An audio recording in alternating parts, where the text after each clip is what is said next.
Okay, so it's been a few days since my last video, and I've had some time to think about, process, talk to people, and come to some conclusions in my head about what's going on with the George Floyd case, the Regis Korchinski-Paquet case in Toronto here, and there's something that I need to get off my chest. Like my last video, I was coming from a place of just raw emotion and just feeling of hurt and fatigue.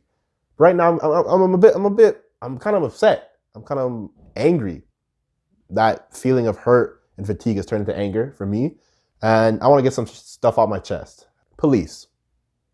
Let me talk to you guys about police. With the whole rioting. The news outlets, they're trying to create this narrative where all these people who were peacefully protesting got violent, started rioting. That's not the case. And I'm sure you guys are aware that in social media that it's the police ensuing the violence. It's the police instigating all the violence. We are protesting peacefully. We are trying to have our voices heard, but they're the ones ensuing the violence. They're the ones pepper spraying people, throwing tear gas at people, flashbangs, just literally punching the life out of people, like choking them out. Like the amount of things that have been going on. Literally, there's been over 1,600 arrests because they refused to arrest 3 more people. They got the police officer who had his knee on Mr. George Floyd's neck, but that's not enough. You have to get every single person involved. All the other 3 officers, the 2 officers that held George Floyd's leg down, and the Asian officer who was just standing around not doing anything and telling people to shoo off, to buzz off, whatever. If you're enacting the violence, how do you think people are going to respond? So my take is, like, I'm not a violent person. I don't condone violence, but it gets to the point where you're trying to peacefully protest. And even that, think about it. A peaceful protest against police brutality instills. And it's like, do you guys not get the point? I don't want to hear, blue lives matter, there's good cops. We know all that. You don't need to remind us. I see videos, I'll retweet and I'll repost videos of good cops. But I saw another tweet saying, if there's 1,000 good cops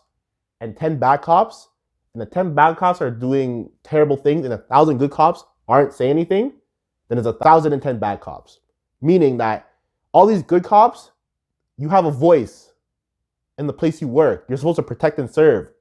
So remind and police other police who are not upholding the values that you're supposed to be serving and protecting the public. Because you work for the public. And last time I remember, you can't go and kill your boss. You can't wrongfully convict your boss of things they didn't do. Last time I checked. If you are a police officer and you consider yourself a good police officer, do your part. Pull a bad police officer enacting violence at these protests, step in and stop it. Another thing I want to talk about is the average civilian. There's a lot of things that I've been thinking about. It's like, let me say something real quick. Regarding non-black people. I'm talking white people, Asian people, brown people, Hispanic, whoever. I'm gonna talk to my women real quick. If you say, oh, I only date black guys, I only like black guys, but you're not speaking up right now, you're clearly showing what you have is not an attraction, it's a fetish. You're showing you have jungle fever. If you're not speaking up, it shows that, 1, you don't really care about their lives. You're just chasing a selfish desire. And also, that whole idea of having light-skinned babies, this and that, you don't care about the light-skinned babies because guess what? They're black. Because they're black, they're gonna go through the same things that your husband's gonna be going through.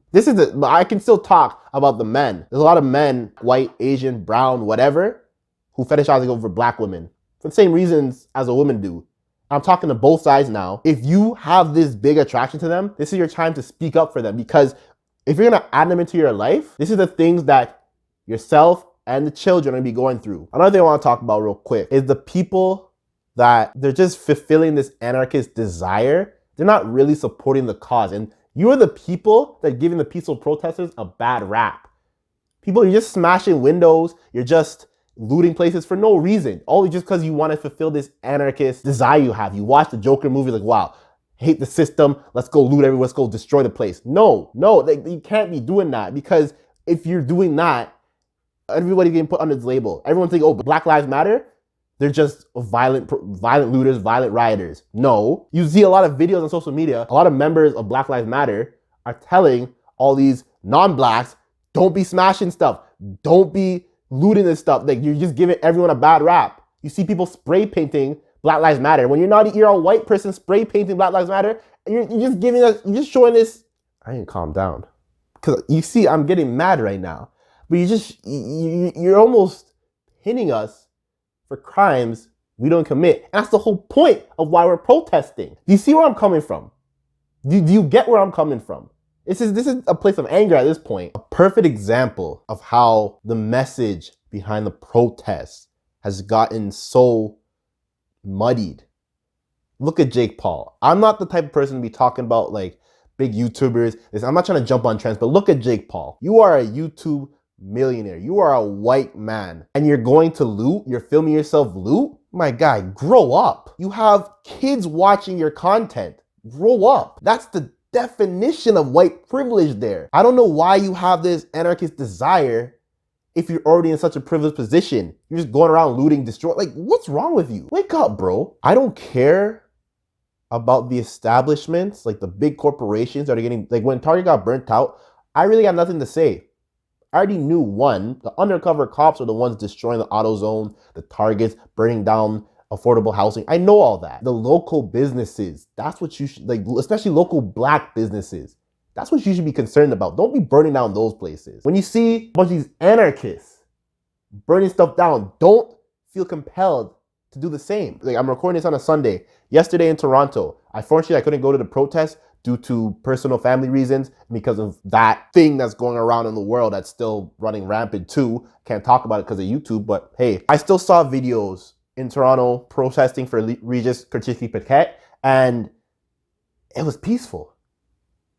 You can show your support. I stand where, yes, I believe in protest, but if it turns into a riot, I don't condone violence, but I understand the frustration. It's not a deep-rooted frustration, so I'm not going to fault anybody. I'm going to fault the people who are just there for the chaos. They're not there to support the cause. When you have the cops insinuating the violence, people are just trying to defend yourselves, and you are in one corner smashing and looting. You're not helping the cause at all. So just stay home, all right? Just stay home. Like, you're not helping anybody at that point. I think about non-blacks, and there's this whole debate on social media. Should they be posting? Should they not? One side says you should be posting because if you're not, you're showing that you don't care, which I see where they're coming from. Another side is you shouldn't be posting because what you're posting is very face value and you don't really mean what you say. Where do I stand? I'm saying if you post, you post. If you don't, at least show support on a personal level. Give someone a call. Tell them, hey, especially to give a black person a call, I should say. I got calls, I got text messages from friends who are non-black saying, hey, just know I'm here for you, I support the cause. I've been talking to my parents. I'm actually trying to educate them, educate myself. I want to learn more actually because I believe in Black Lives Matter. And I love that. I thank them for that. I tell them like, I appreciate your allyship. I let them know that. This is becoming a whole mess. I don't want people to forget that why this all ensued. This all ensued because a black man, Mr. George Floyd, was brutally and wrongfully murdered in broad daylight by 4 police officers, not one, 4. The one evil police officer who had his knee on the man's neck for over, 9 minutes of the video. It could have been longer in real life. We don't know. And the 3 officers who did nothing to stop it. 2 of them held Mr. George Floyd's legs down, and the one Asian officer didn't even bother to say a thing. So until the 3 of them get charged, riot. Show, because it comes to the point, you have to speak the same language of the oppressors. This criminal justice system, all they understand is violence.